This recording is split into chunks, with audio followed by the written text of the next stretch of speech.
to Blitzscaling, a startup, not Blitzscaling, a podcast, which is what I said last time we did this, Chris.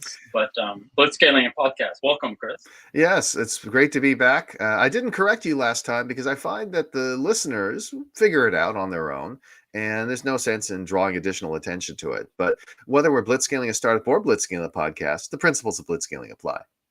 We did, so last week, or last week, I think, we did an episode where somebody stood in for you, or it's 2 weeks ago, who's our common friend, Sean Kelly, who's a prof at Harvard. Super interesting conversation about company culture, essentially, and how it's formed. He had a fascinating perspective, as a philosopher, and I encourage people to listen to it. Did you have time to listen to it?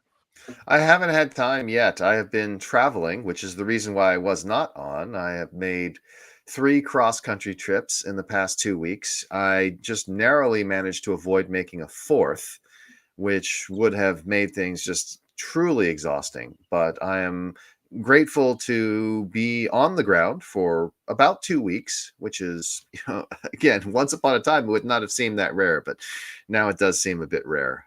So I'm glad to be on the ground, and then I will be heading to Brazil, Sao Paulo, in November.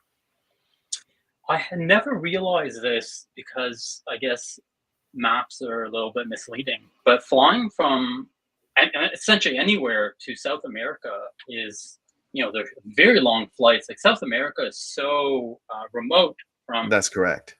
Everywhere.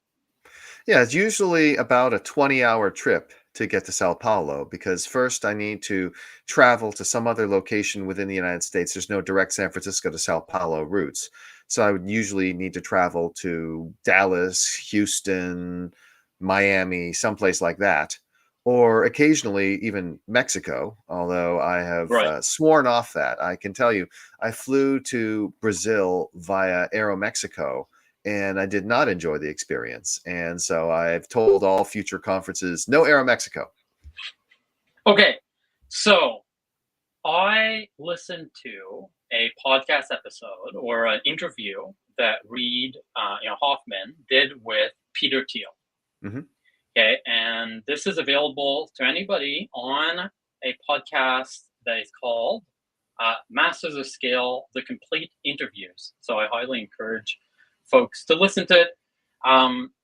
Really interesting conversation, because obviously Reid and Peter were co-founders, and they're discussing a wide variety of topics. The part that stood out to me was not included in the main Masters of Scale episode.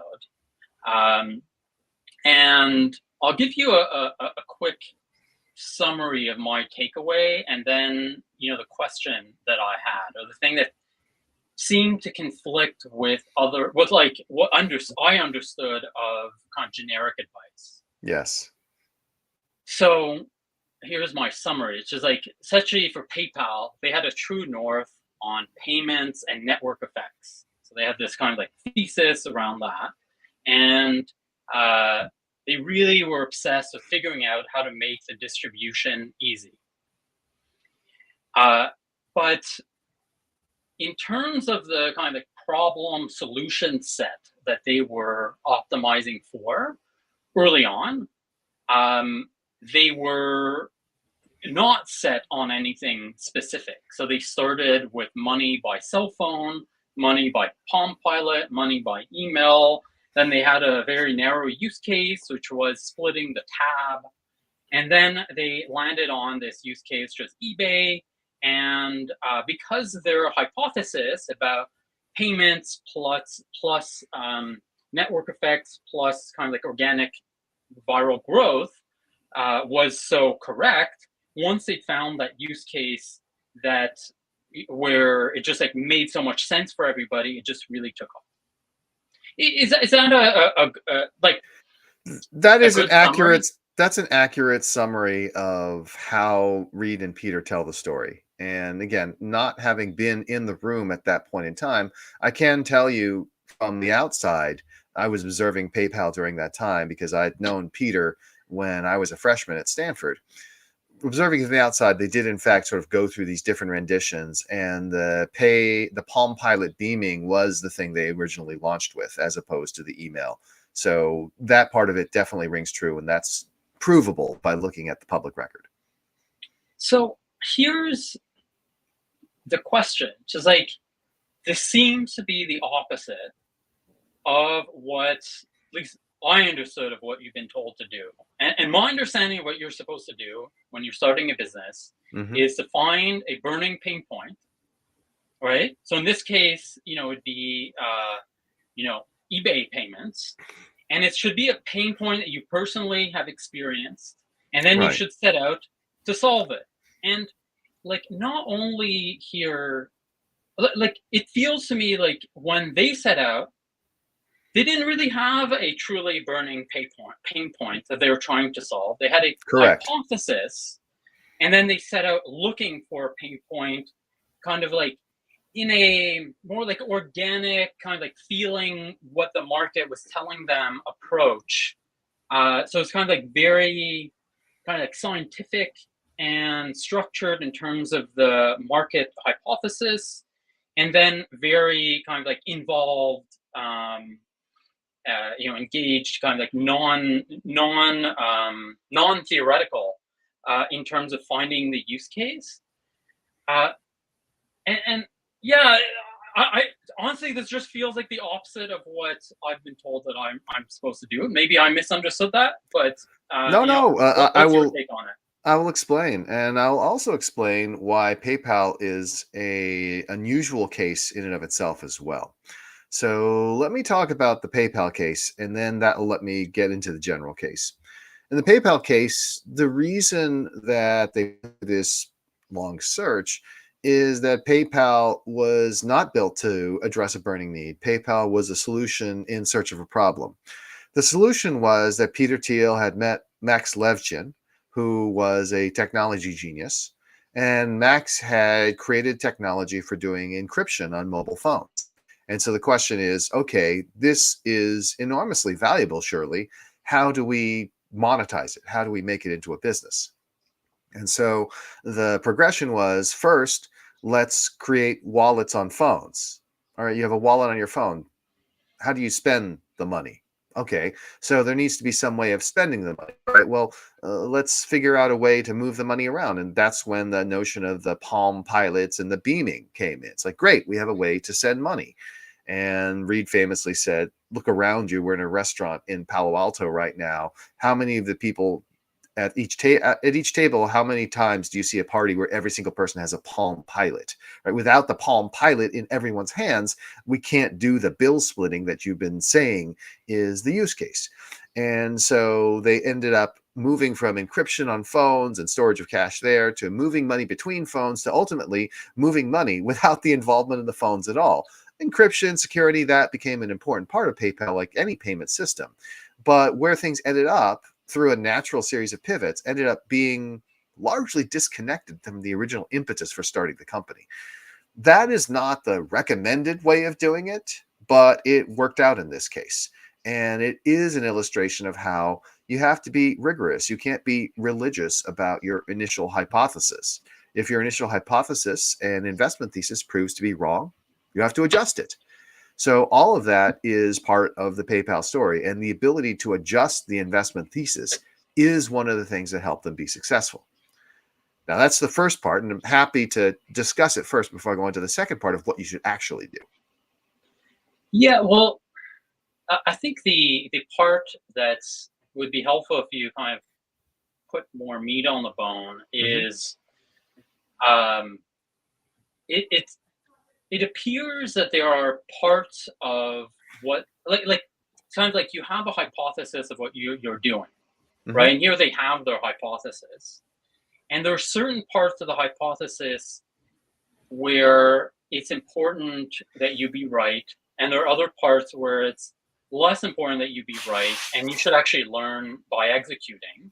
So for example, it's like, hey, we have a hypothesis here around like easy payments online. And it was important to be correct about that, while, I guess if you're like executing in ideal context, you would say, hey, and we have this possible hypothesis around the use case, and we believe in it, but maybe it's wrong. And so I guess it's kind of like, how should you think about this kind of like the different levels of certainty that you have around different parts of your hypothesis? Well, in the end, you need to be right about a variety of things, or you need to adjust. So let's say you had a North Star of online payments, which would be a good North Star. And then the question would become, well, our first hypothesis is that these payments will take place by beaming between Palm Pilots, and we discover that's incorrect. We have to see, okay, let's try the next one, and the next one, and the next one. And again, recall that the original idea behind PayPal was that it would be an email-based payment system. Most people forget this. It's an email-based payment system. And eventually they realized there's no reason to go through the email process at all. It's just an alternative payment system itself, which had managed to get critical mass and critical scale and become a dominant player. So the key question is not, okay, am I right about everything? The key question is, you're not going to be right about everything. The key question is, what do I confirm and maintain as a core belief? And then what do I need to toss out or modify along the way? And the key is the ruthless willingness to learn. This is what we call being an infinite learner, the willingness to discard your previous conceptions in favor of whatever appears to actually bring you success. And in the case of PayPal, if they had stuck with the idea of encryption on mobile phones, they would be nowhere. Eventually, someday it would have been successful, would have been 10 to 15 years later. And that would not have gone well, right? Imagine if you're doing PayPal and you're like, great, this will all work out when Steve Jobs brings out the iPhone. You can't sustain a startup for a decade without actual product. So if you're in so I understand that it's important while you're executing to see the world as it is, and like be flexible, say like, hey, this isn't working, I'm going to change this. And obviously it's better not have to change things, but in reality things don't work out and you have to change them. And when you need to change them, you should change them, right? Like I understand that. But let's say you're me, so you haven't started building yet, you haven't started like you're still the idea level. Is there, like, are there certain parts of your hypothesis that matter more? And is the kind of like advice that that's kind of like in the zeitgeist, this startup zeitgeist, to have like a lot of conviction around the problem solution, is that maybe not what you should be that focused on, because it might be easy-ish to change? Right. So this is the second part, which is the general startup advice of build what you know, tackle a problem you deeply understand, because you've experienced it yourself, is basically training wheels. It's because most people are not capable of empathizing with the problems of others. And it is a very limiting piece of advice, but people give it because most people are incompetent at doing what would actually be more valuable. What is actually more valuable is to identify a large market, whether or not you have personal experience with it, and then deeply research that market. Think about it. The idea of you can only build things that you have personally experienced is astonishingly limiting. That would be like telling writers, hey, you can only write about things you have personally experienced. I can assure you, J.R.R. Tolkien did not experience, fighting with Balrogs or fighting with orcs with swords. He didn't have that experience. He wrote from imagination. And the ability to go beyond just what you've personally experienced is super duper important for the sake of building things. This advice is one of the reasons why we have so many products that are focused on the convenience of 20-somethings, because 20-something people are told this, and then they say, well, let me solve the problem that I have, splitting the bill, being able to order food, all these other things, and they never tackle the problems of people who they don't understand or haven't personally experienced. The thing is, when I studied design thinking at Stanford because I was a part of the product design program at Stanford. We are taught very early on, a very first step is that the idea of innovation is an iterative process and that the first step is research because we are told explicitly, hey, if you just solve problems, every single product that's going to be built is going to be like a skiing product, a mountain biking product, or a food product, or something like that. And those are already well covered. There's no reason to do yet more of them. And what's far more interesting are the problems that exist out there that have not yet been tackled, but are super important. And the way you're going to find that out is by, being out in the world, keeping an eye out for potential problems, but also deeply empathizing with others. And the first step of research is really talking with other people, but even more importantly, directly observe them, practicing cultural anthropology to see what sort of weird workarounds people have come up with in their everyday lives to deal with problems that they don't even remember that they have. And so that cultural anthropology work, that research into need finding, which is the term we used in product design, need finding, is actually the first step. It's just most people are terrible at it, so the standard advice ignores that. Yeah, so I'm thinking about, Reid Hoffman starting LinkedIn, right? Mm-hmm. And where he was when he started LinkedIn is, he was a very successful founder. He'd started, I don't know what, he didn't. He was a founding board. He was a founding board member at PayPal, and that made him his first fortune. Correct. So he was very wealthy. Definitely wasn't looking for a job and didn't need to put up his CV. And he wasn't a rank and file recruiter going and looking for people. So I doubt that he was sitting in Australia on vacation and being like, "Oh my God, there's nowhere to put my CV online." I just don't think that I don't see that being real. So his approach was not that. Can you outline? Yes, absolutely. So I can tell you about Reid's approach with LinkedIn because, again, it very clearly reflects the way that Reid thinks, and it does tie in with some of what we're talking about. So the key question is, what was the investment thesis behind LinkedIn? And there were two key elements to this.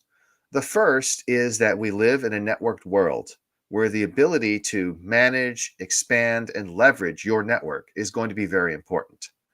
And the second is in the field of social media, online reputation, and things like that, that ultimately the answer is not anonymity, but real identity. And that was the core difference, because if you think about it, LinkedIn came in and it came into a world where there was a joke from the New Yorker way back in the dawn of the .com era, which shows a dog telling another dog, on the internet, nobody can tell that you're a dog, which reflected the ethos of anonymity and pseudonymity that reigned in the internet at that point in time, and was true of previous companies, even including Reid's own social network, SocialNet, where you chose a handle as opposed to using your real name. And Reid realized we have reached the point in the maturity of the internet where people need to have a real identity, a real professional identity. And if I can be the platform by which people express their real professional identity and leverage and manage their professional network, then that will be enormously valuable. So that was the core hypothesis behind LinkedIn. To some extent, it did touch on Reid's own problems, because Reid is someone who has a lot of friends and has a very extensive network, and managing that manually was not particularly effective. But he built LinkedIn not because he needed to scratch his own itch, but because he knew his own itch indicated that there was a large market, and that if you thought about it from first principles and said, if people are professionals and they're living online and we are increasingly online, will they need a source of real identity online? And the answer is absolutely yes. And so there was these high-level hypotheses that Reid could be fairly confident about. And then from there, with those true north set, he could then figure out, okay, well, how do we actually make this happen? What are the details behind this? And am I right to deduct or conclude from both of these examples that the higher level hypotheses, the higher level hypotheses is more of a problem if you're wrong about them, and then probably the kind of and this is something we've discussed in the past, the kind of type of person whose problem you're solving, right? The kind of customers. Let's say you're doing like enterprises versus consumers, or you're doing consumers in the what like in China versus consumers in Africa, let's say, like it's actually a problem if you're solving for the wrong customers, and it's a problem if your high level hypotheses are wrong. It's the but the rest of the stuff, it's okay to be wrong, and maybe you even want to assume that you're wrong and have humility around your capacity to know, so that you're you know open minded as you execute. Right. That is exactly the delicate balance because, and we talk about this in our book, Blitzscaling, the transition from intuition to data. So you could easily be paralyzed at the beginning when you're starting your company because there's every possibility on the table and you cannot possibly go through all of them. You need to have some sort of intuition around what are the things you're going to try first. But your intuition needs to be weakly held.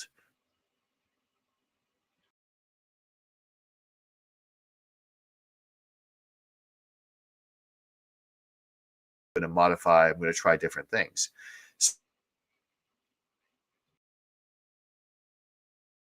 Intuition to data, and you could be increasingly data driven. So that's why people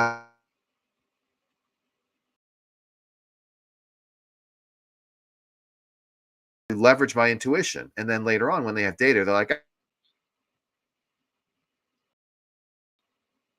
between the two, and sometimes transition back and forth, because if you're a larger company, it's data driven, but you try to go into a new area, you may need to get very intuitive about that new area, and you have to turn back the clock and practice what you practiced before and have left behind. So that's why it's so challenging and difficult, because there's not a single rule that you just follow the whole time. But the key is intuition helps narrow the field when there isn't data. When there is enough data, intuition becomes a hindrance because it keeps you from accepting reality. And so learning to trust intuition later on, but have it as a weakly held conviction, is the key.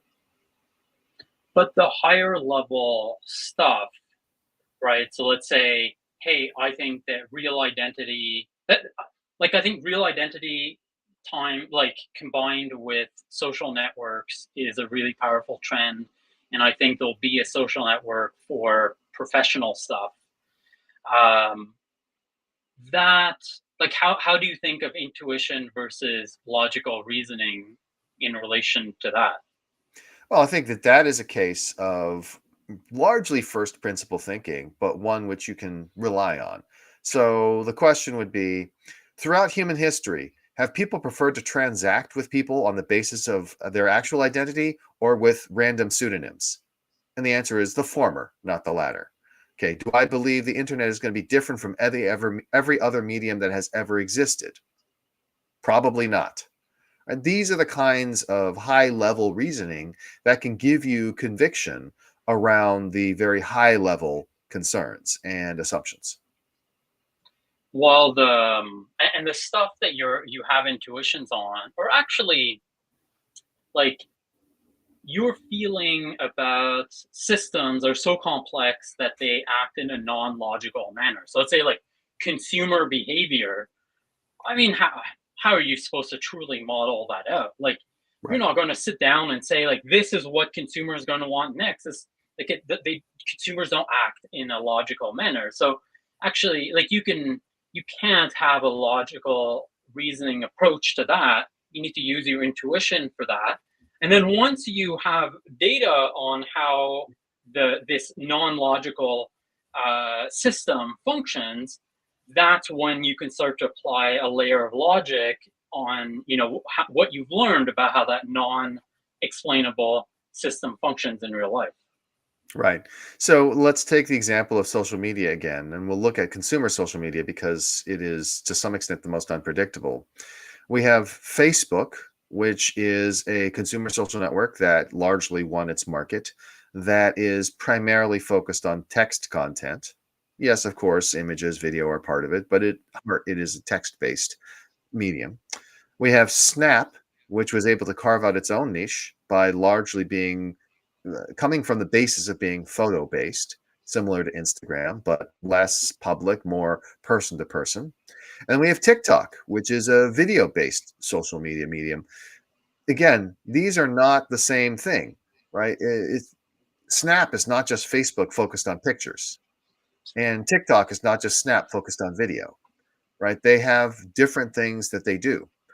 And the key for all of them was saying, okay, for this new medium, what is the kind of interaction that will work? Because if you impose Facebook interaction onto Snap, it wouldn't work. If you impose Snap interaction onto TikTok, it wouldn't work.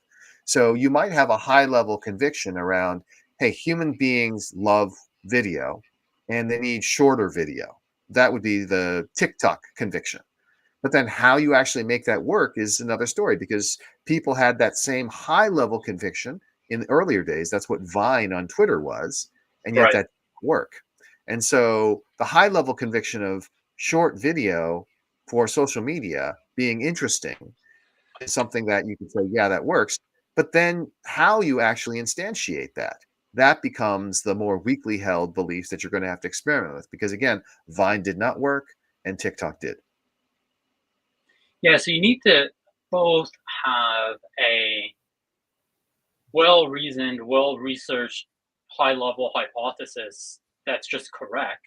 So if your like idea, like starting idea, or you can call it just a hypothesis, it's just stupid. Like it's not headed in the right direction. So let's say if I said like, hey, there's a really huge opportunity to yeah, compete with Walmart in physical stores right now in the United States. Like, what? No, like that's just not a Right. smart idea. Um, but so it is important that you have that, and it's actually like, and that requires work. And then once you have that, then you need to continue to execute at a very high level because you don't want to be Vine, you want to be TikTok. Right. Exactly. And again, as they execute over time, they may be increasingly different from what they began as, right? Snap, it does not resemble what the original Snapchat was that closely. For example, it has so many other things added to it, things that the founder Evan Spiegel has added over time. So how familiar are you? Like, there are two other businesses I wanted to talk about Hmm. potentially. One is Amazon, the Hmm. other is Twitter. Hmm. Is there either one of those that you feel more like you feel you have more context on? I have great context on both of them, so I'm happy to talk about them. And it is fascinating because Amazon is a great example of intentionality and high level thinking, and Twitter is a great example of, for better Yeah, lack of a better intuition. word, crazy intuition and luck. Yeah. And it also, I think their respective fates are an indication of why it's better to be the former rather than the latter, even if the latter can explode quickly and make you billions of dollars. So let me contrast them. Amazon is something that Jeff Bezos had thought out long, long ago. And he thought it out when he was still at D.E. Shaw. There's a bunch of origin stories about Amazon. They're lies. He Which is thought where about it. you worked. Yes, I worked at D.E. Yeah. Shaw. I arrived after Jeff left, but there were enough Hmm. people I talked with who knew Jeff and had worked with Jeff that I knew the real story, which is he had come up with the entire idea for Amazon while he was at D.E. Shaw, and he proposed doing it with David Shaw as a partnership. And David Shaw said, "No, I own things around here. I can pay you lots of money, but I'm going to own it." And Jeff Bezos correctly said, "I think this is one of the biggest ideas that will ever hit the planet, and I intend to own it myself." And so he left an extremely well paying job at D.E. Shaw, where he was considered one of the brightest stars in the company, and founded Amazon, which ended up being a brilliant decision. But before he ever quit D.E. Shaw and Company, the core principles of Amazon were in place, which were: one, online commerce is going to dominate. And online commerce is going to dominate for two key reasons. And those are selection and convenience. Price is, of course, interesting, but price is not the dominant factor in the long run. Selection is huge because, unlike a retail store, an online store can have infinite digital shelf space and can have much greater selection. And convenience is, you know what? Do people actually want to go drive to a store and buy just one or two items? We actually have this terrible dynamic with shopping where we're like, well, it's only justifiable if I buy a lot of things. That's actually goes completely against consumer welfare. It doesn't make any sense at all. And so Jeff Bezos started off with these core ideas: broader selection, more convenience, and of course, good enough prices. And his belief was that over time, online shopping would dominate offline shopping. I It was one. remember, just an aside, going to Sears back in the day, where it's like Mhm, you go there and A, they don't have what you want, mhm. and then B, the store is purposely set up to make you get lost. Yes. So you get lost. There are like mirrors. So you're like, oh, I thought this was a way out, but there's a mirror, which confused me. And it's like, why? It's just like so frustrating, Yeah. on purpose. So yeah, like so superior to shop on Amazon than to go to Sears. By the way, there's an interesting meta point here, which is that if you're a business and you undertake measures that are not in the interests of the customer, but just in your own interests of monetization, it opens up the possibility of a competitor coming in and serving the customer better and taking away your business. So, in fact, you're better.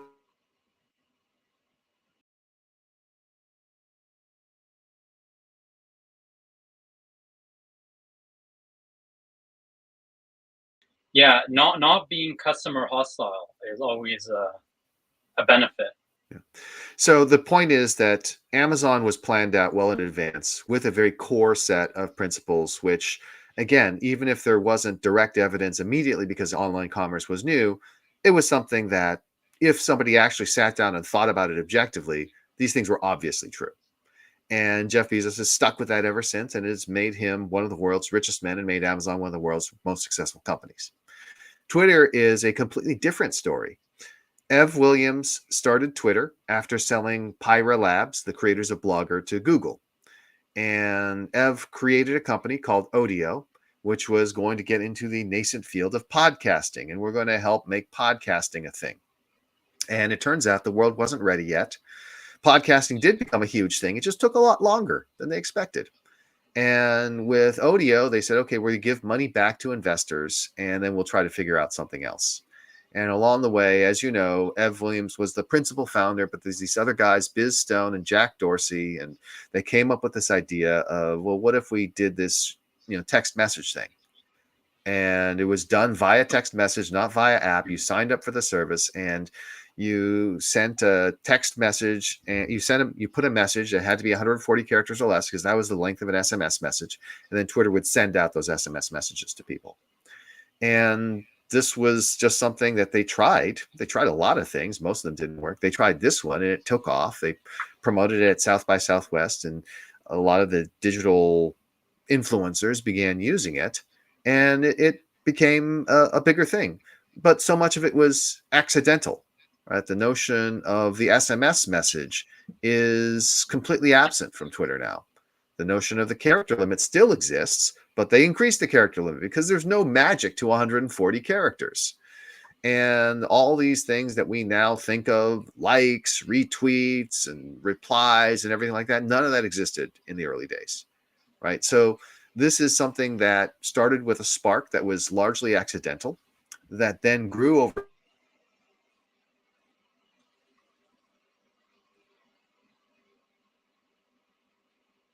so that you would know it was a retweet, right? People manually did this kind of stuff.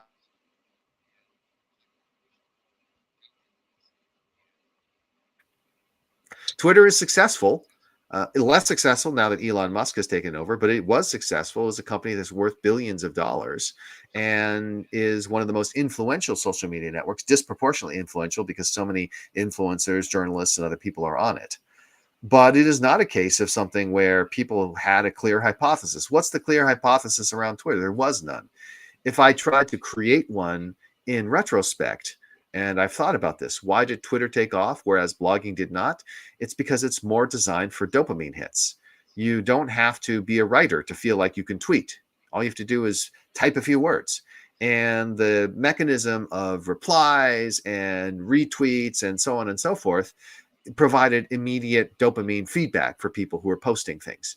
And that's why it worked so well, because it was an addictive thing that really drove attention rapidly. And that's great. But that is not nearly as strong a foundation to build on as Jeff Bezos did with Amazon. And anyways, Twitter, it's not like Ed Williams and Jack Dorsey and company were journalists, which is, like they ended up scratching the itch of journalists, which wasn't their own itch.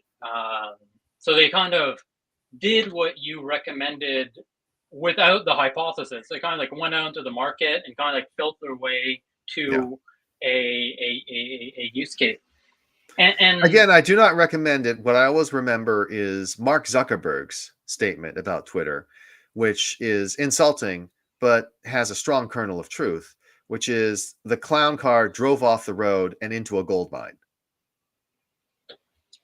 You bring up Mark Zuckerberg, and my understanding of how this applies to him is as follows, which is he was a student at Harvard, and he was doing essentially the same thing that Twitter is doing. So just like scratch his own itch, like it's like solving problems for people, and he hit a mini nerve. I mean, in schools. And then what happened is he was introduced to primarily Reed and secondarily Peter Thiel, and they sat down with him and said, like, hey, here's the hypothesis. Don't work on all these other projects that you're doing. Like, I know you want to do a like photo sharing, whatever.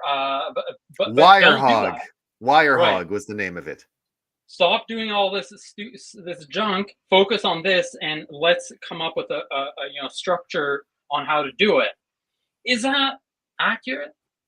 So I cannot say for certain. This is one where, again, I was not in the room. It is true that Mark Zuckerberg was writing things about how he was like, oh, Wirehog's going to be where it's at.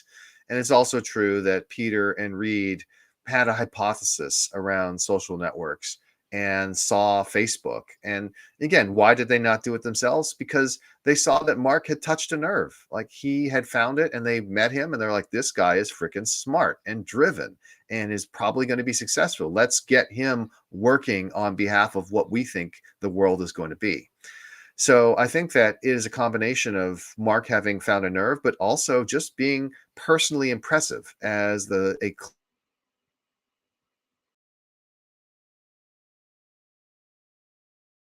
Jeff Bezos as well. So let's wrap this up. Chris, how would you summarize the advice for founders, right? So the advice you were given, at least that I understood that I was given, is scratch your own itch, right? And solve something that you feel personally is a real thing. And you can read Paul Graham's essays about this, where he's like, oh yeah, like there are sitcom startups, they're just like made up by people, and those are bad. And there's this all this work, all this, these people constantly talk about how you need to solve a problem that you have yourself. There's all this rationalization for it.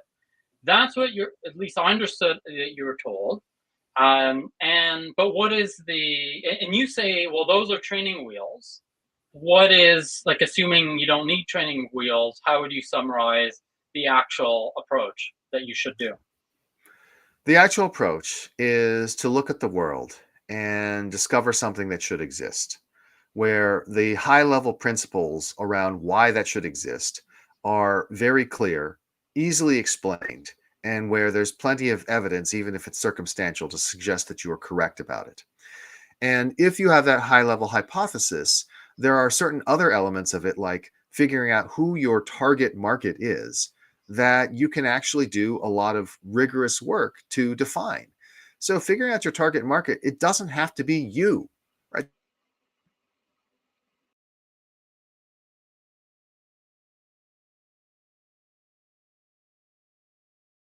To really fall in love with that target market. This is one piece I haven't talked about yet, but it's really critical that you really want to solve the problem and that you really care about the people that you're solving the problem for. When you build a company and you don't care about the users, that is a sitcom company. That is cynical. That is unlikely to work because you're going to have to go through so much hell. You're going to be crawling over broken glass that unless you have a dedication to the problem, you're going to give up. And you're going to say, you know what? It's easier to work at McKinsey or work at a big tech company. I can make a lot of money. Why am I doing this? You got to actually care, even if that group is not you. And by the way, again, just think about the implications of saying, well, the only things in the world that should be created are the ones where the creators personally are experienced with the problem. That's like basically saying, hey, if you have a problem and your population is not well suited to doing a startup, like let's say you're older and less technological, let's say you're an underserved minority or other group like that that doesn't have easy access to venture capital, you're out of luck. Your problems don't matter. It's absurd that people offer that advice. But again, I believe they do because most people are not good at being empathetic and deeply understanding problems. And so it's a shortcut. And because venture capital is a numbers game where you don't need all of them to succeed, it has largely worked out. But I think that the entire industry could do with a good dose of need finding and instruction from design thinking. Am I right to suss out kind of like two things from what you said? One is the advice of like solve a problem, like scratch your own itch, actually works for venture capital investors. And for like the larger your portfolio is, the more that works. So let's say for Y Combinator, they have 1,000 companies that scratch your own itch. It's probably going to work out. For a founder, if you have like 4 companies you can found your entire life, well, you better be lucky and hope that your itch is everyone else's itch, but because otherwise the odds are low.